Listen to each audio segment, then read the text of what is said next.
A talk by Archbishop Marcel Lefebvre. Introduction. The following conference was given by Archbishop Marcel Lefebvre at Montreal, Canada in November 1982. It demonstrates by personal experience the tragic corruption of modernism right from the time of Pope Pius XI. The Archbishop describes the extraordinary influence of Monsignor Annibale Bugnini in the framing of the new Mass, and how his unprecedented daring brought about the approval of this Protestantized liturgy. This account of his personal experience is the very clear demonstration of why Archbishop Lefebvre had to disobey, so as not to participate in the self-destruction of the Church. Être suspens à divinis pour un évêque, c'est une chose grave. Une chose très pénible. Comment peut-on supporter une chose comme celle-là, sinon pour des raisons excessivement graves? Et oui, les raisons de notre attitude et de votre attitude sont des raisons graves. C'est la défense de notre foi. We present it to our readers to allow them to share a more personal viewpoint of the Archbishop's battle for the Church and for the faith. The infiltration of modernism in the Church, a brief history. I'm happy to remark that everywhere in the world, everywhere in the Catholic world, courageous people are uniting together around priests who are faithful to the Catholic faith and to the Catholic Church, so as to maintain tradition, which is the bulwark of our faith. If there is a movement as general as this, it is because the situation in the Church is truly serious. If Catholics and good priests, some of whom have served in parishes for 30 years to the great satisfaction of their parishioners, have been able to beat the insult of being treated as disobedient rebels and dissidents, it could only have been so as to maintain the Catholic faith. They do it knowingly, following the spirit of the martyrs. Whether one is persecuted by one's own brethren or by the enemies of the Church, it is still to suffer martyrdom, provided it is for the maintaining of the faith. These priests and faithful are witnesses of the Catholic faith. They prefer to be considered rebels and dissidents rather than lose their faith. Throughout the entire world, we are in the presence of a tragic and unheard of situation, which seems never to have happened before in the history of the Church. We must at least try to explain this extraordinary phenomenon. How has it come to pass that good faithful and priests are obliged to fight to maintain the Catholic faith in a Catholic world, which is in a process of totally breaking up? It was Paul VI himself who spoke of self-destruction within the Church. What does this term self-destruction mean, if it is not that the Church is destroying herself by herself, and hence by her own members? This is already what Pope St. Pius X said in his first encyclical when he wrote, "Henceforth the enemy of the Church is no longer outside the Church, he is now within." And the Pope did not hesitate to designate those places where he was to be found. The enemy is found in the seminaries. Consequently, the Holy Pope, St. Pius X, already denounced the presence of the enemies of the Church in the seminaries at the beginning of the century. Obviously, the seminarians of the time, who were imbued with modernism, Sionism, and progressivism, later became priests. Some of them even became bishops, and among them were even some cardinals. One could quote the names of those who were seminarians at the beginning of the century and who are now dead, but whose spirit was clearly modernist and progressivist. Thus, already Pope St. Pius X denounced this division in the Church, which was to be the beginning of a very real rupture within the Church and within the clergy. I am no longer young. During my whole life as a seminarian, as a priest, and as a bishop, I have seen this division. I saw it already at the French seminary at Rome, where, by the grace of God, I was able to study. I must admit that I was not very keen to do my studies in Rome. I would personally have preferred to study with the seminarians of my diocese in the Lille seminary, and to become an assistant vicar and finally a parish priest in a small country parish. I longed simply to maintain the faith in a parish. I saw myself somewhat as the spiritual father of a population to which I was sent to teach the Catholic faith and morals. But it happened otherwise. After the First World War, my brother was already at Rome, for he had been separated from the family by the circumstances of the war in the north of France. Consequently, my parents insisted that I go to be with him. Since your brother is already at Rome, at the French seminary, go and join him, so as to continue your studies with him. Thus, I left for Rome. I studied at the Gregorian University from 1923 to 1930. I was ordained in 1929, and I remained as a priest at the seminary during 1 year. The first victims of modernism. During my seminary years, tragic events took place, which now remind me of exactly what I lived through during the council. I am now in practically the same situation as our seminary rector at the time, Father Lefebvre. When I was there, he had already been rector of the French seminary at Rome for 30 years. From Brittany, he was a very outstanding man, and as strong and firm in the faith as Brittany granite. He taught us the papal encyclicals, and the exact nature of the modernism condemned by St. Pius X, the modern errors condemned by Leo XIII, and the liberalism condemned by Pius IX. Oh, we liked our Father Lefebvre very much.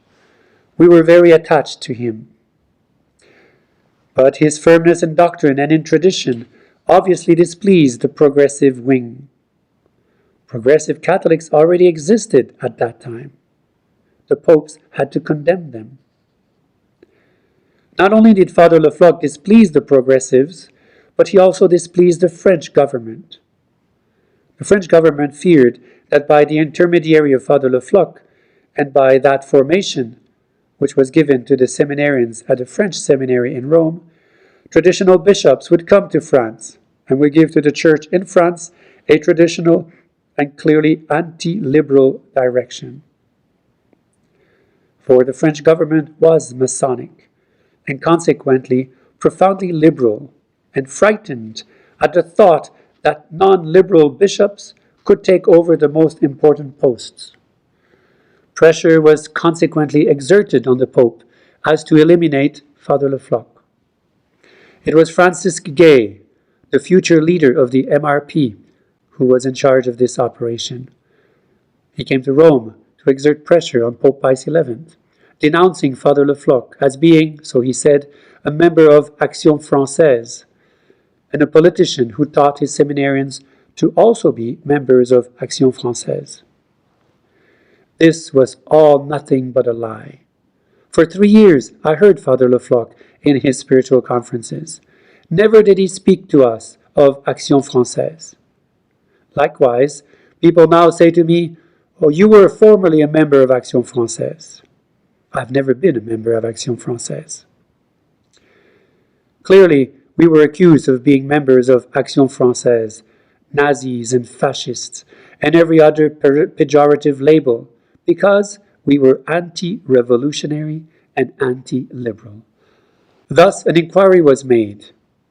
The Cardinal Archbishop of Milan, Cardinal Schuster, was sent to the seminary. He wasn't the least of the cardinals.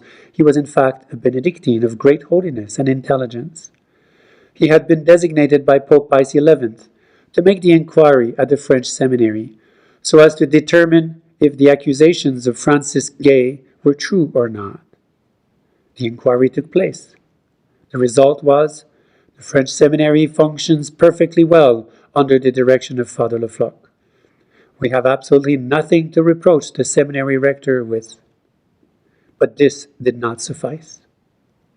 3 months later, a new inquiry was begun, this time with the order to do away with Father Lefebvre. The new inquiry was made by a member of a Roman congregation. He concluded, in effect, that Father Lefebvre was a friend of Action Française, that he was dangerous for the seminary, and that he had to be asked to resign. This is just what happened. In 1926, the Holy See requested Father Lefebvre to kindly abandon his post as the rector of the French seminary. He was overwhelmed with sorrow.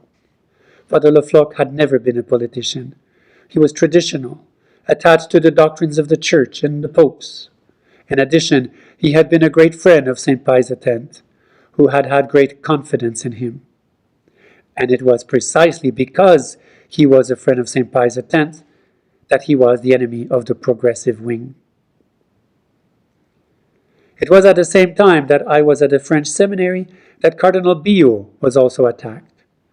He was a first-class theologian at the time and remains today well known and studied in our seminaries. Monsignor Billot, Cardinal of the Holy Church, was deposed.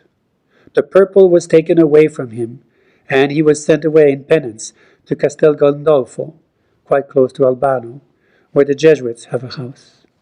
He was forbidden to leave under pretext of having connections with Action Française. In fact, Cardinal Billot never belonged to Action Française. He did, however, hold Maurras in high esteem and had cited him in his theology books.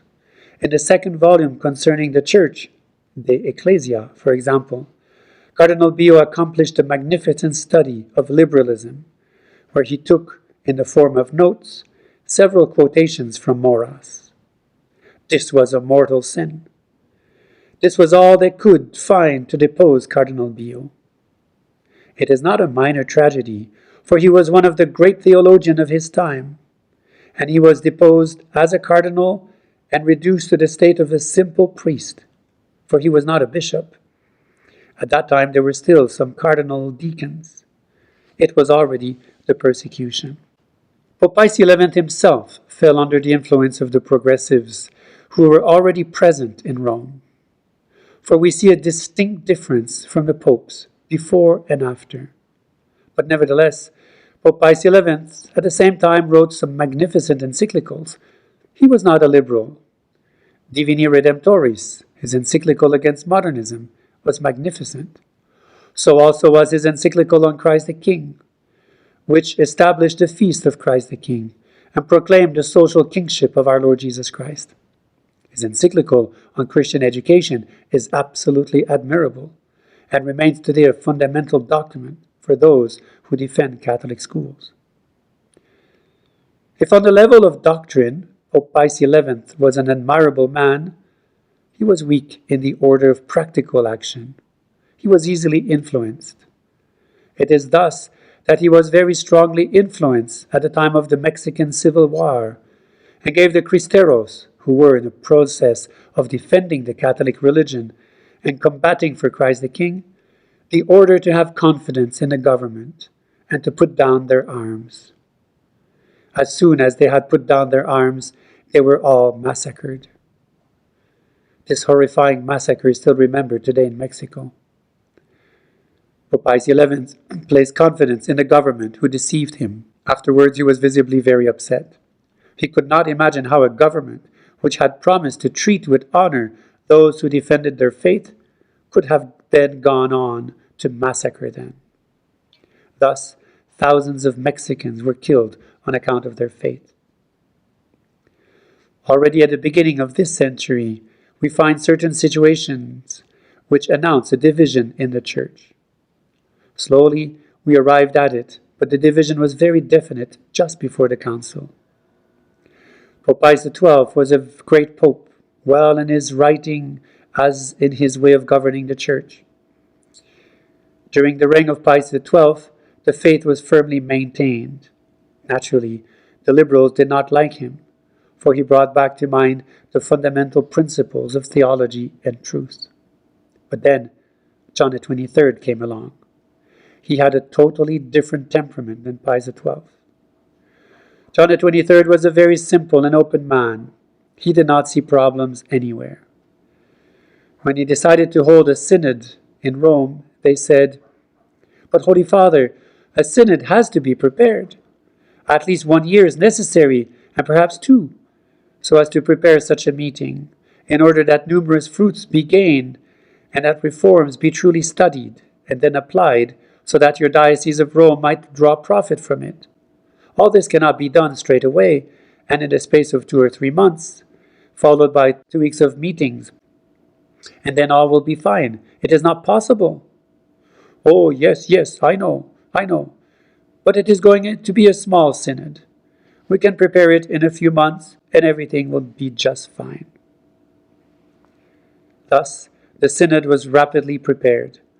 A few commissions at Rome, everybody was busy, and then 2 weeks of meetings, and all was over with.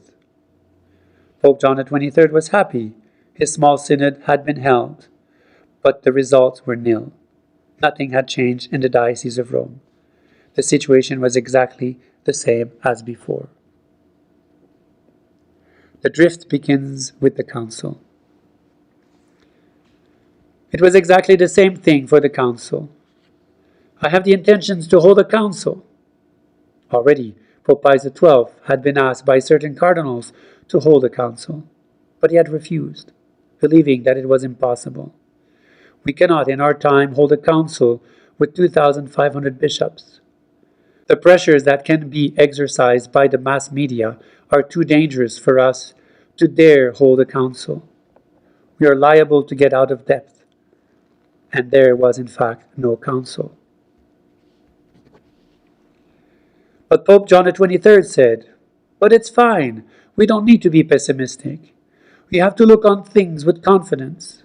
We will come together for 3 months with all the bishops of the entire world. We will begin on October 13th. Then everything will be over with between December 8th and January 25. Everybody will go home and the council will be over and done with." And so the Pope held a council. Nevertheless, it did have to be prepared. A council cannot be held off the bat, just like a synod. It was indeed prepared for 2 years in advance. I was personally named as a member of the Central Preparatory Commission, as Archbishop of Dakar and President of the West African Episcopal Conference. I therefore came to Rome at least 10 times during the 2 years, so as to participate in the meetings of the Central Preparatory Commission. It was very important, for all the documents of the secondary commissions had to come through it so as to be studied and submitted to the council. There were in this commission 70 cardinals and around 20 archbishops and bishops, as well as the experts. These experts were not members of the commission, but were only present so they could eventually be consulted by the members. The appearance of division.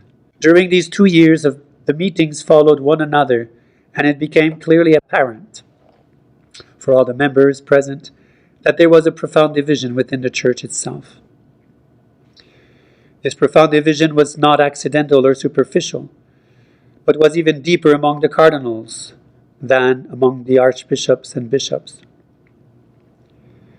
On the occasions of the casting of votes, the conservative cardinals could be seen to vote in one way and the progressive cardinals in another.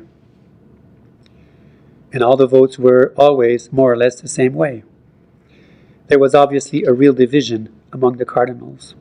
I described the following incident in one of my books, A Bishop Speaks. I often mention it because it truly characterizes the end of the Central Commission and the beginning of the Council. It was during the last meeting, and we had received beforehand 10 documents on the same subject.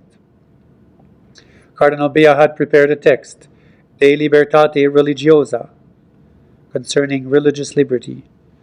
Cardinal Ottaviani had prepared another, De Tolerantia Religiosa, concerning religious tolerance. The simple fact of the 2 different titles on the same subject was significant of 2 different conceptions. Cardinal Bea spoke of freedom of all religions, and Cardinal Ottaviani of freedom for the Catholic religion, along with tolerance of error and false religions. How could such a disagreement have been resolved by the Commission? From the beginning, Cardinal Ottaviani pointed a finger at Cardinal Bea and said, "Your Eminence, you do not have the right to present this document." Cardinal Bea replied, "Excuse me, but I have perfectly the right to put together a document as President of the Commission for Unity. Consequently, I have knowingly put together this document. Moreover, I am totally opposed to your opinion." Thus, two of the most eminent cardinals, Cardinal Ottaviani, prefect of the Holy Office, and Cardinal Bea, former confessor of Pope Pius XII, a Jesuit having a great deal of influence on all the cardinals, who was well known in the Biblical Institute and responsible for advanced biblical studies, were opposed on a fundamental thesis in the Church. Unity for all religions is one thing. That is to say that liberty and error are placed on the same footing. But liberty of the Catholic religion, along with tolerance of error, is something quite different. Traditionally, the Church has always been for the opinion of Cardinal Ottaviani and not for that of Cardinal Bea, which is totally liberal. Then Cardinal Ruffini from Palermo stood up and said, "We are now in the presence of two confreres who are opposed to one another on a question which is very important in the Church. We are consequently obliged to refer to a higher authority." Quite often the Pope came to preside over our meetings, but he was not there for this last meeting. Consequently, the cardinals requested to vote. "We cannot wait to go and see the Holy Father. We're going to vote." We voted. Just about one half of the cardinals voted for the opinion of Cardinal Bea, and the other half for that of Cardinal Ottaviani. All those who voted for Cardinal Bea's opinion were the Dutch, German, French, and Austrian cardinals, and all those in general from Europe and North America. The traditional cardinals were those of the Roman Curia, from South America, and in general those of Spanish language. It was a true rupture in the Church. From this moment, I asked myself how the Council could proceed with such opposition on such important points. Who would win? Would it be Cardinal Ottaviani, with the cardinals of Spanish or Romance languages? Or would it be the European cardinals and those of North America? In effect, the battle began immediately, from the very first days of the Council. Cardinal Ottaviani had presented a list of members who had belonged to the preparatory commissions, leaving full freedom for each to choose those that he wanted. It was obvious that we could not all know one another, since each one came from his own diocese. How could one possibly know the 2,500 bishops of the world? We were asked to vote for members of the commissions of the Council. But who could we choose? We did not know the bishops from South America, nor from South Africa, nor from India. Cardinal Ottaviani thought that Rome's choice for the preparatory commissions could help as an indication for the Council Fathers. It was in fact quite normal to propose these. Cardinal Lienard arose and said, "We do not accept this way of doing things. We ask for 48 hours to reflect, that we might know better those who could make up the different commissions. This is to exert pressure on the judgment of the Fathers. We do not accept it." The Council had begun only 2 days previously, and already there was a violent opposition between the cardinals. What had happened? During these 48 hours, the liberal cardinals had already prepared lists made out from all the countries of the world. They distributed these in the letter boxes of all the Council Fathers. We had therefore all received a list proposing the members of such and such a commission, that is, such a bishop and another, etc., from different countries.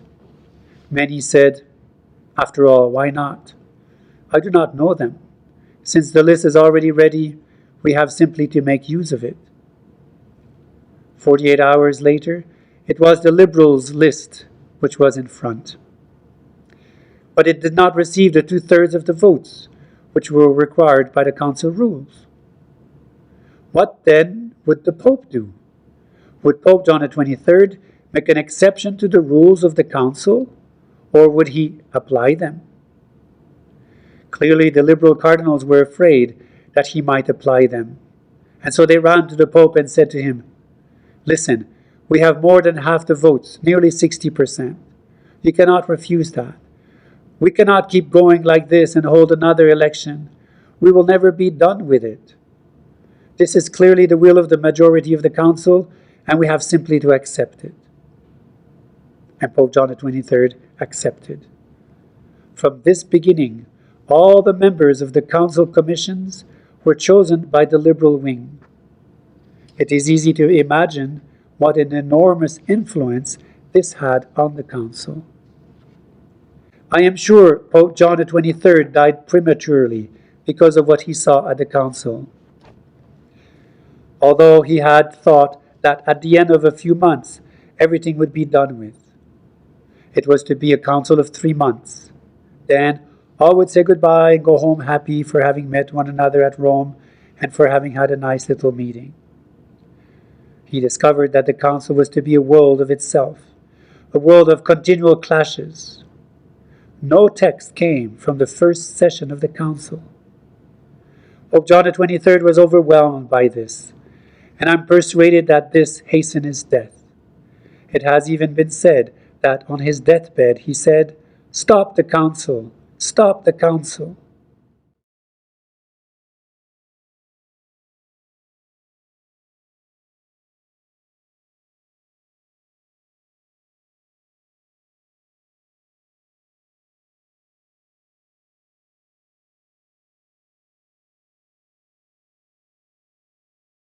Pope Paul VI gives his support to the liberals.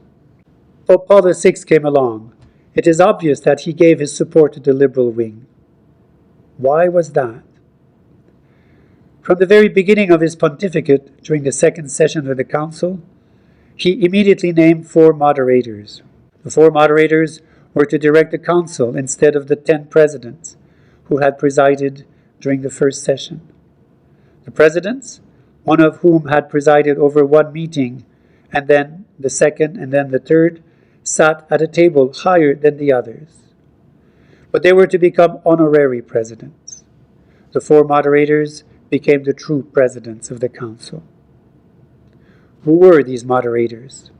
Cardinal Döpfner of Munich was one. He was very progressive, indeed, and very ecumenical. Cardinal Sunens, whom the entire world knows along with his charismatics, and who has given conferences in favor of the marriages of priests, was another. Cardinal Lercaro, who is known for his philo-communism, and whose vicar general had been enrolled as a member of the Communist Party, was a third. Finally, there was Cardinal Agagianian, who represented somewhat the traditional wing, if I can say so. Cardinal Agagianian was a very discreet and self-effacing man. Consequently, he had no real influence on the council. But the 3 others accomplished their task with drums beating. They constantly brought together the liberal cardinals, which gave considerable authority to the liberal wing of the council. Clearly, the traditional cardinals and bishops were from this very moment put aside and despised. When poor Cardinal Ottaviani, who was blind, started to speak, boos could be heard among the young bishops when he did not finish at the end of the 10 minutes allocated to him. Thus did they make him understand that they had had enough of listening to him. He had to stop. It was frightful. This venerable cardinal, who was honored throughout Rome, who had had an enormous influence on the Holy Church, who was prefect of the Holy Office, which is not a small function, was obliged to stop. It was scandalous to see how the traditionalists were treated. Monsignor Staffa, he has since been named cardinal, who is very energetic, was silenced by the council moderators. These were unbelievable things. Revolution of the Church. This is what happened at the council. It is obvious that all the council documents and texts were influenced by the liberal cardinals and commissions. It is hardly astonishing that we have such ambiguous texts, which favor so many changes and even a true revolution in the Church. Could we have done anything, we who represented the traditional wing of the bishops and cardinals? Frankly speaking, we could do little. We were 250 who favored the maintenance of tradition, and who were opposed to such major changes in the Church as false renewal, false ecumenism, false collegiality. We were opposed to all these things. These 250 bishops clearly brought some weight to bear, and on certain occasions forced texts to be modified. Thus, the evil was somewhat limited. But we could not succeed in preventing certain false opinions from being adopted, especially in the schema on religious liberty, whose text was redone 5 times. 5 times, the same opinion was brought forward. We opposed it at each occasion. There were always 250 votes against. Consequently, Pope Paul VI asked that 2 small sentences be added to the text, saying that there is nothing in this text which is contrary to the traditional teaching of the Church, and that the Church remains always the true and the one Church of Christ. Thus, the Spanish bishops in particular said, well, since the Pope has made this statement, there's no longer any problem. There's nothing against tradition. If these things are contradictory, then this little phrase contradicts everything which is in the text. It is a contradictory schema. We could not accept it. Finally, there remain, if I remember well, only 74 bishops against it. It is the only schema which met such opposition. But 74 out of 2,500 is little indeed. Thus ended the council. We should not be astonished at the reforms which have been introduced since. Since then, everything is the history of liberalism. The liberals were victorious within the council, for they demanded that Paul VI grant them places within the Roman congregations. And in fact, the important places were given to the progressive clergy. As soon as a cardinal died or an occasion presented itself, Pope Paul VI would put aside traditional cardinals, immediately replacing them with liberal ones. Thus it is that Rome was occupied by the liberals. This is a fact which cannot be denied. Nor can it be denied that the reforms of the council were reforms which breathed the spirit of ecumenism, and which are quite simply Protestant, neither more nor less. The liturgical reform. The most serious of the consequences was the liturgical reform. It was accomplished, as everybody knows, by a well-known priest, Bugnini, who had prepared it long in advance. Already in 1955, when Father Bugnini had asked Monsignor Pintonello, General Chaplain of the Italian Army, who had spent much time in Germany during the occupation, to translate Protestant liturgical text, for Father Bugnini did not know German. It was Monsignor Pintonello himself who told me that he had translated the Protestant liturgical books for Father Bugnini, who at that time was but an insignificant member of a liturgical commission. He was nothing. Afterwards, he became professor of liturgy at the Lateran. Pope John XXIII made him leave on account of his modernism and his progressivism. Hence, surprise, surprise, he is found again as president of the Commission for Liturgical Reform. That is all the same unbelievable. I had the occasion to see for myself what influence Father Bugnini had. One wonders how such a thing as this could have happened in Rome. At that time, immediately after the council, I was Superior General of the Congregation of the Fathers of the Holy Ghost, and we had a meeting of the Superior Generals in Rome. We had asked Father Bugnini to explain to us what his new Mass was, for this was not at all a small event. Immediately after the council was heard of a normative Mass, a new Mass, a Novus Ordo. What did all this mean? It had not been spoken of at the council. What had happened? And so we asked Father Bughini to come and explain himself to the 84 superior generals who were united together, amongst whom I consequently was. Father Bughini, with much confidence, explained what the normative Mass would be. This would be changed, and that would be changed, and we will put in place another offertory. We will be able to reduce the communion prayers. We will be able to have several different formats for the beginning of the Mass. We will be able to say the Mass in the vernacular tongue. We looked at one another, saying to ourselves, but it's not possible. He spoke absolutely as if there had never been a Mass in the Church before him. He spoke of his normative Mass as of a new invention. Personally, I was myself so stunned that I remained mute, although I generally speak freely when it is a question of opposing those with whom I am not in agreement. I could not utter a word. How could it be possible for this man before me to be entrusted with the entire reform of the Catholic liturgy, the entire reform of the holy sacrifice of the Mass, of the sacraments, of the breviary, and of all our prayers? Where are we going? Where is the Church going?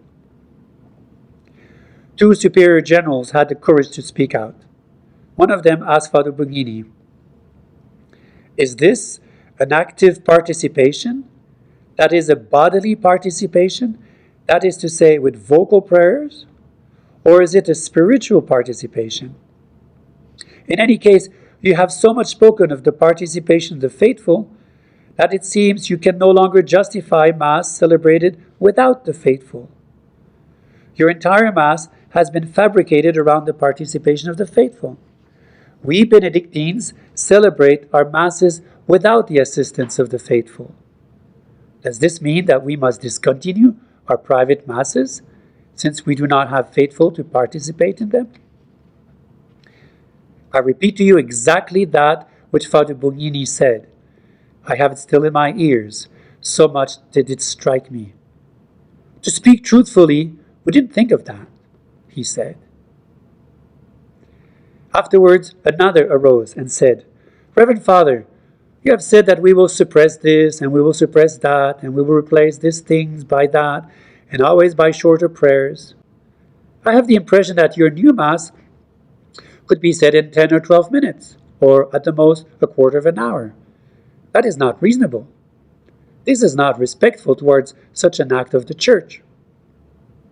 Well, this is what he replied. "We can always add something." Is this for real? I heard it myself.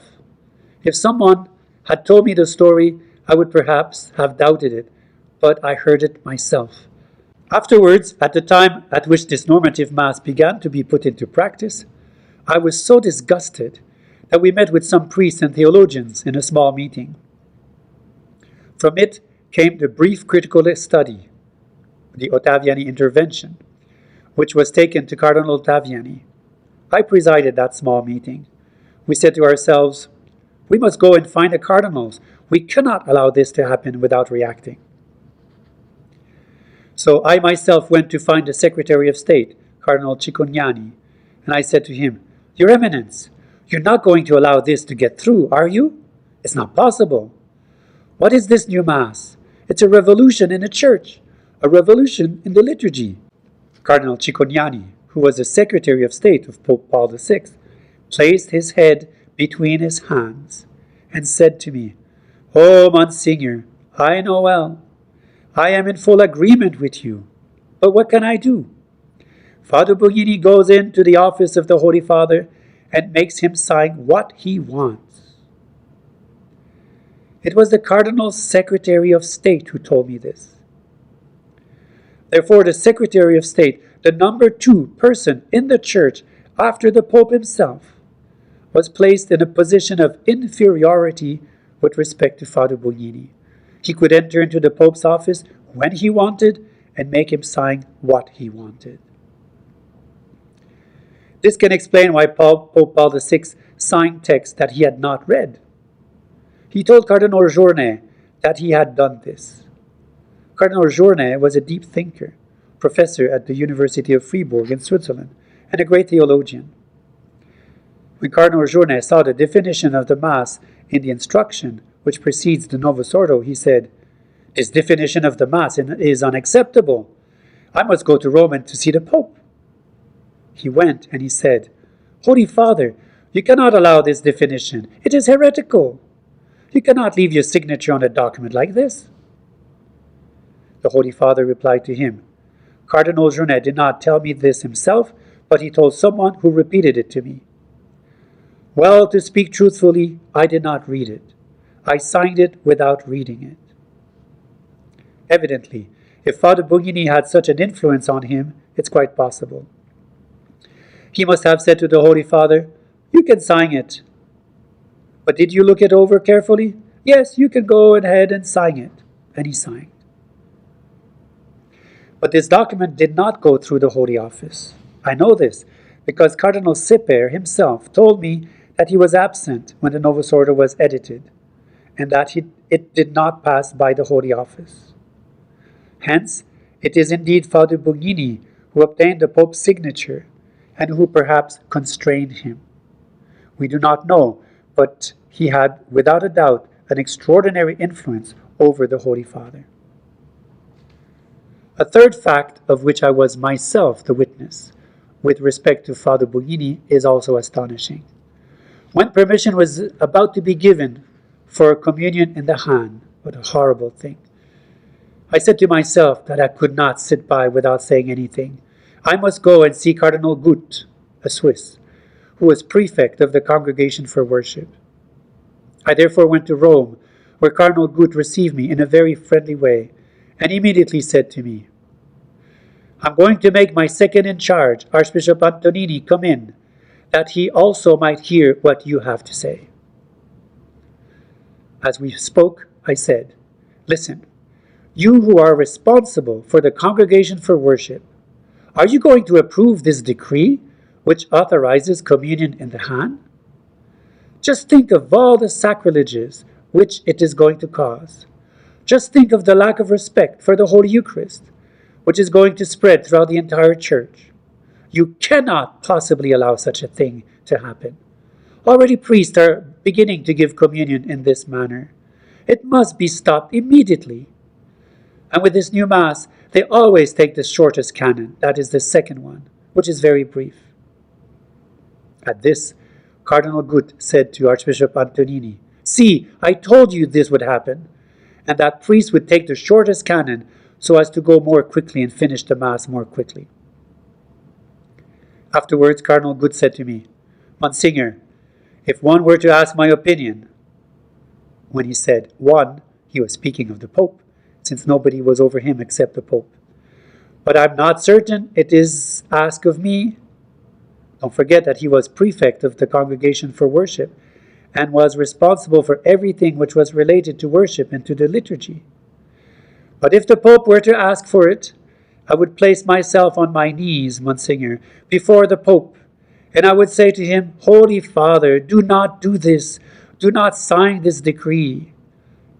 I would cast myself on my knees, Monsignor, but I do not know that I will be asked, for it is not I who command here."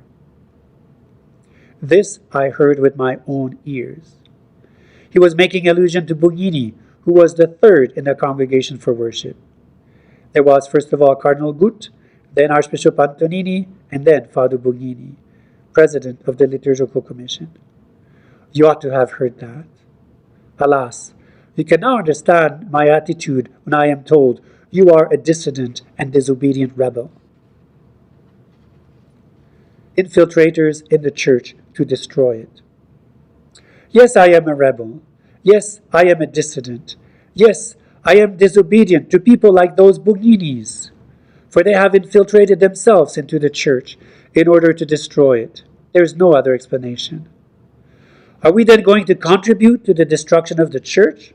Will we say, yes, yes, amen, even if it is the enemy who has penetrated right to the Holy Father and who is able to make the Holy Father sign what he wants? We don't really know under what pressure he did it. There are hidden things which clearly escape us. Some say that it is Freemasonry. It's possible. I do not know. In any case, there is a mystery. How can a priest who is not a cardinal, who is not even a bishop, who was still very young at the time, and who was elevated against the will of Pope John XXIII, who had chased him from the Lateran University, how can such a priest go to the very top without taking any account of the Cardinal Secretary of State, nor of the Cardinal Prefect of the Congregation for Worship? How can he go directly to the Holy Father and make him sign what he wants? Such a thing has never before been seen in the Church. Everything should go through the authorities. That is why there are commissions.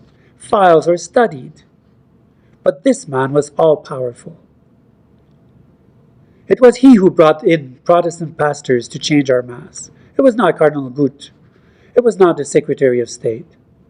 It was perhaps not even the Pope. It was him. Who is this man, Bugnini? One day, the former abbot of St. Paul outside the walls, a Benedictine who had preceded Father Bugnini as head of the liturgical commission, said to me, "Monsignor, do not speak to me of Father Bugnini. I know too much about him. Do not ask me about him." I replied, "But tell me. I must know it. The truth must be uncovered." It is probably he who asked John XXIII to send him away from the Lateran University. All of these things show us that the enemy has penetrated right within the Church, as St. Pius X already said. He is in the highest places, as Our Lady of La Salette announced, and as without a doubt the third secret of Fatima tells us. Well, if the enemy is truly within the Church, must we obey him? Yes, for he represents the Pope, is a frequent answer. First of all, we do not know this at all, for we do not know exactly what the Pope thinks. I have, all the same, some personal proofs that Pope Paul VI was very much influenced by Cardinal Villot. It has been said that Cardinal Villot was a Freemason. I do not know. There are some strange facts. Letters of Freemasons addressed to Cardinal Villot have been photocopied. I do not have the proof of it. In any case, Cardinal Villot had a considerable influence over the Pope. He concentrated all power at Rome within his own hands. He became the master much more than the Pope. I do know that everything had to go through him. One day, I went to see Cardinal Wright with respect to the Canadian Catechism. I said to him, "Look at this catechism.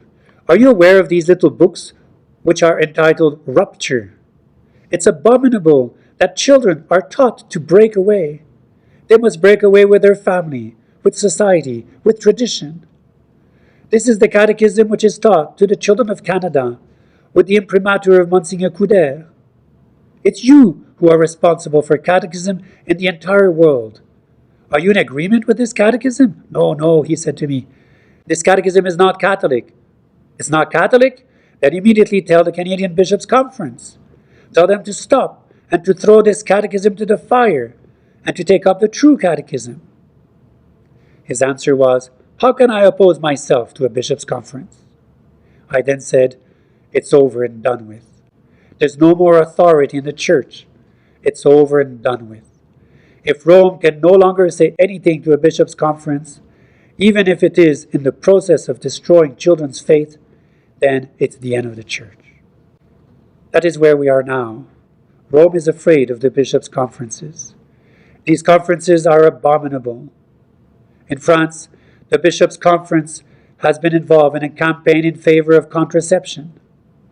The socialist government, which is constantly advertising on the television the slogan, "Take the pill so as to prevent abortions," got them involved, I think. They had nothing better to do than push crazy propaganda in favor of the pill. The cost of the pill is reimbursed for girls of only 12 years, so as to avoid abortion, and the bishops approve. Official documents in favor of contraception can be found in the Tulle Diocese Bulletin, which is my former diocese, and which bulletin I continue to receive. This came from Bishop Bruno, a former superior general of the Sulpicians, and he is supposedly one of the best bishops of France. It's like that. Why do I not obey? What should I do? I'm told, you must obey. You are disobedient. You do not have the right to continue doing what you are doing, for you divide the church. What is a law? What is a decree? What obliges us to obedience? A law, Leo XIII says, is the ordering of reason to the common good, but not towards the common evil. This is so obvious that if a rule is ordered towards an evil, it's no longer a law. Leo XIII said this explicitly in his encyclical Libertas. A law which is not for the common good is not a law. Consequently, one is not obliged to obey it. Many canon lawyers at Rome say that Bugnini's Mass is not a law. There was no law for the new Mass. It is simply an authorization or a permit. Let us accept, for argument's sake, that there was a law which came from Rome, an ordering of reason to the common good and not to the common evil. But the new Mass is in the process of destroying the Church, of destroying the faith. It's obvious. The Archbishop of Montreal, Archbishop Grégoire, in a letter which was published, was very courageous.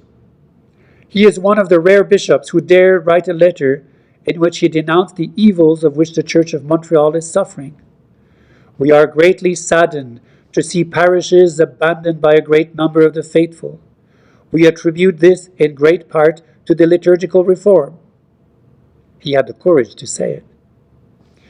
We are in the presence of a true plot within the Church, on the part of the cardinals themselves, such as Cardinal Knox, who made that famous inquiry concerning the Tridentine Latin Mass throughout the entire world. It was a clear and obvious lie, so as to influence Pope John Paul II, that he might say, if there are such a small number who want tradition, it will fall away by itself. His investigation was worth nothing. Yet the Pope, at the time that he received me in audience in November of 1978, was ready to sign an agreement according to which priests could celebrate the Mass they chose. He was ready to sign that. But there is at Rome a group of cardinals bitterly opposed to tradition. Cardinal Casaroli, the cardinal prefect of the Congregation for Religious, and Cardinal Baggio, prefect of the Congregation for Bishops, who has the very important responsibility of nominating bishops, are amongst them. Then there is the infamous Virgilio Noe, who is the second in charge for the Congregation for Worship, and who is perhaps worse even than Bugnini. And then there is Cardinal Hammer, the Belgian Archbishop, who is second in charge of the Holy Office, who comes from the region of Louvain and is imbued with all the modern ideas of Louvain. They were bitterly opposed to tradition. They did not want to hear us speak about it. I believe that they would have strangled me if they could. At least leave us liberty. They league together against me as soon as they know that I'm making an effort to obtain from the Holy Father the freedom for tradition. Just leave us in peace. Just leave us to pray as Catholics have prayed for centuries. Just leave us to continue what we learned in the seminary. Just leave us to continue that which you yourselves learned when you were young. That is to say, the best way to sanctify ourselves. This is what we were taught at the seminary. I taught this when I was a priest. When I became a bishop, I myself said this to my priests, to all my priests, and to all my seminarians. This is what you need to become a saint. Love the holy sacrifice of the Mass, which is given to us by the Church. Be devoted to her sacraments and her catechism, and especially change nothing. Keep tradition. Keep to the tradition which has lasted for 20 centuries. It is that which sanctifies us. It is that which sanctified the saints. But now all has been changed. This cannot be. Just leave us at least freedom. Obviously, when they hear this, they immediately go to the Holy Father and say to him, concede nothing to Archbishop Lefebvre, grant nothing to tradition, especially do not back down. Since these are the most important cardinals, such as Cardinal Casaroli, the Secretary of State, the Pope does not dare. There are some cardinals who would be rather more in favor of an agreement, such as Cardinal Ratzinger. It is he who replaced Cardinal Seper, who died at Christmas of 1981. Cardinal Ratzinger was nevertheless very liberal at the time of the council. He was a friend of Rahner, of Hans Kung, and of Schielbeck's. But his nomination as Archbishop of the Diocese of Munich seemed to open his eyes somewhat. He is now certainly much more aware of the danger of the reforms and more desirous of returning to traditional rules, along with Cardinal Palazzini, who is in charge of the Congregation for Beatifications, and Cardinal Oddi, who is in charge of the Congregation of the Clergy. These three cardinals would be in favor of allowing us freedom, but the others have still a great deal of influence over the Holy Father. I was at Rome 5 weeks ago, so as to see Cardinal Ratzinger, who was named by the Pope to replace Cardinal Seper as a personal intermediary for relations with the Society and myself. Cardinal Seper had been named on the occasion of the audience which Pope John Paul II granted me. The Pope had made Cardinal Seper come and had said to him, "Your Eminence, you will have the job of maintaining relations between Archbishop Lefebvre and myself. You will be my intermediary." Now he has named Cardinal Ratzinger. I went to see him and I spoke with him during an hour and 3/4. Certainly, Cardinal Ratzinger seems more positive and more willing to come to a good solution. The only difficulty, which remains rather troublesome, is the Mass. Ultimately, it has always been a question of the Mass right from the beginning. For they know very well that I am not against the Council. There are some things which I cannot accept in a Council. I did not sign the schema on religious liberty. I did not sign the schema on the Church in the modern world. But it cannot be said that I am against the Council. There are things which cannot be accepted because they are contrary to tradition. This ought not to upset them too much, since the Pope himself said, "The Council must be looked at in the light of tradition." If the Council is to be accepted in the light of tradition, I'm not at all upset. I will readily sign this, because everything which is contrary to tradition is clearly to be rejected. During the audience which the Pope granted me on November 18, 1978, he asked me, "Are you ready to sign this formula?" I replied, "You yourself used it, and I'm ready to sign it." Then he said, "Then there are no doctrinal differences between us." I replied, "I hope not." Now, what problems remain? Do you accept the Pope? Of course we recognize the Pope. And we pray for the Pope in our seminaries. Ours are perhaps the only seminaries in the world where the Pope is prayed for. We have a great deal of respect for the Pope. Each time the Pope has asked me to come, I have always come. But there is a difficulty concerning the liturgy, I said to him, which is truly very important. The new liturgy is in the process of destroying the Church and the seminaries. This is a very important question. But not at all. This is but a disciplinary question. It's not very serious at all. If this is the only problem, I believe that it can be fixed up. And the Pope called Cardinal Seper, who came immediately. If he had not come in, I believe that the Pope would have been ready to sign an agreement. Cardinal Seper came, and the Pope said to him, "I believe that it should not be so difficult to make an agreement with Archbishop Lefebvre. I believe that we can come to an agreement.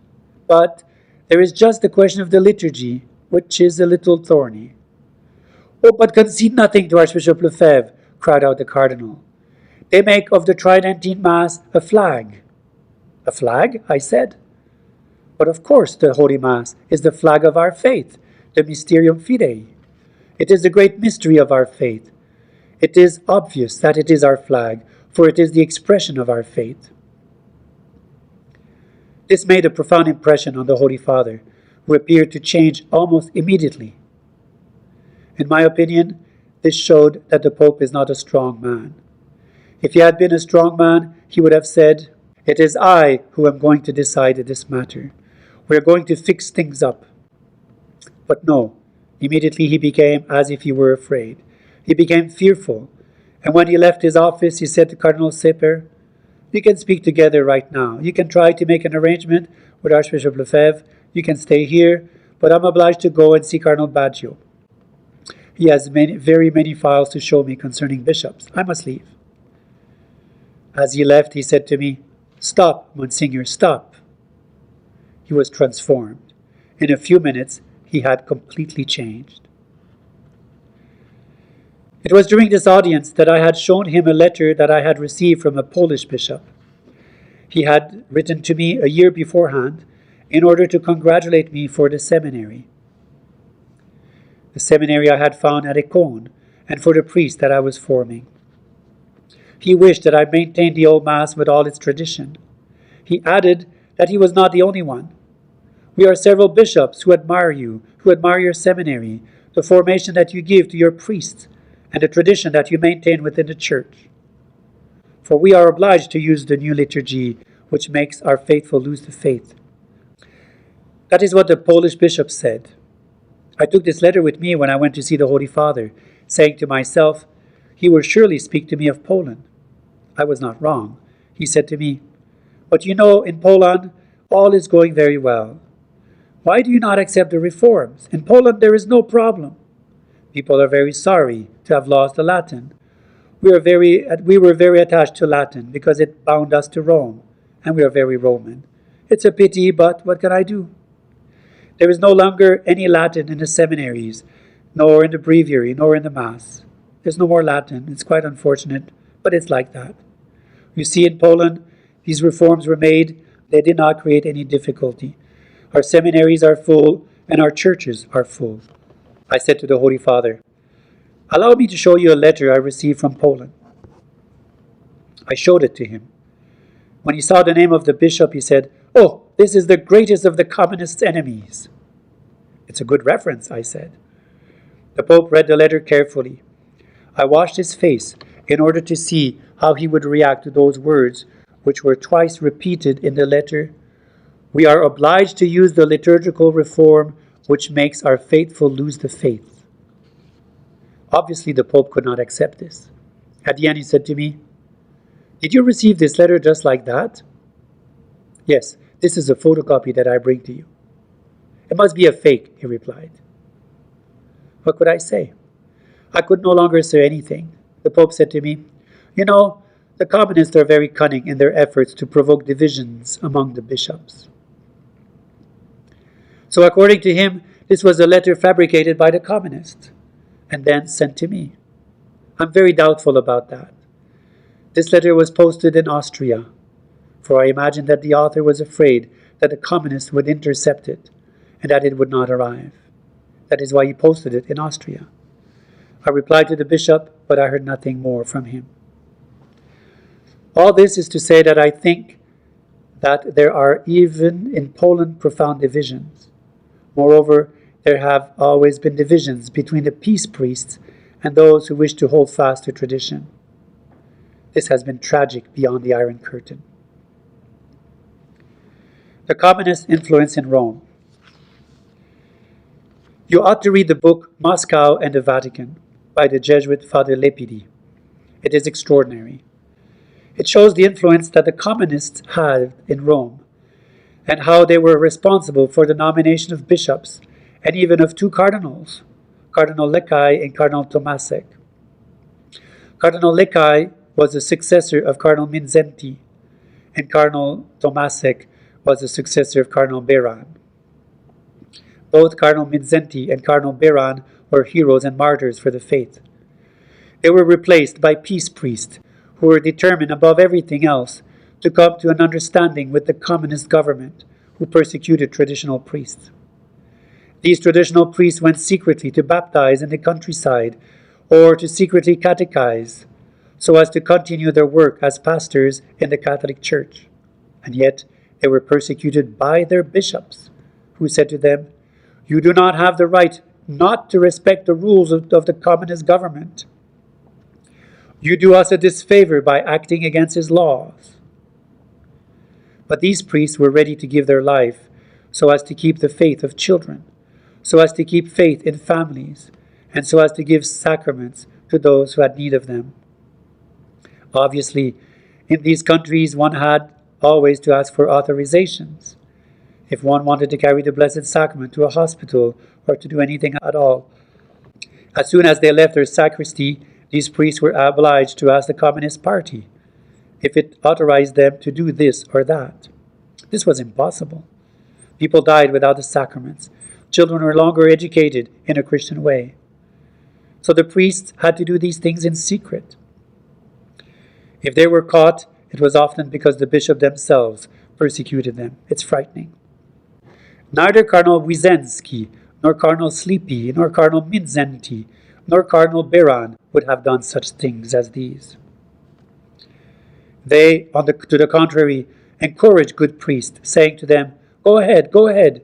If you are put into prison, you will have done your duty as a priest. If you must die martyrs, then you will be martyrs. This shows how much influence they had on Rome. We have great difficulty in imagining it. We cannot even believe it. I have never been against the Pope. I have never said that the Pope is not the Pope. I am absolutely for the Pope, for the successor of Peter. I do not want to separate myself from Rome. But I am against modernism, progressivism, and all the bad and destructive influences which Protestantism has had via the reforms. I am against all these reforms, which poison us and poison the life of the faithful. Thus I am told, you are against the Pope. No, I'm not against the Pope. To the contrary, I come to help the Pope. For the Pope cannot be modernist. He cannot be progressivist. Even if he allows himself to be pushed around, it is by weakness. This can happen. St. Peter also was weak with respect to the Jews. And St. Paul severely reproached him for, you do not walk according to the gospel, he said to St. Peter.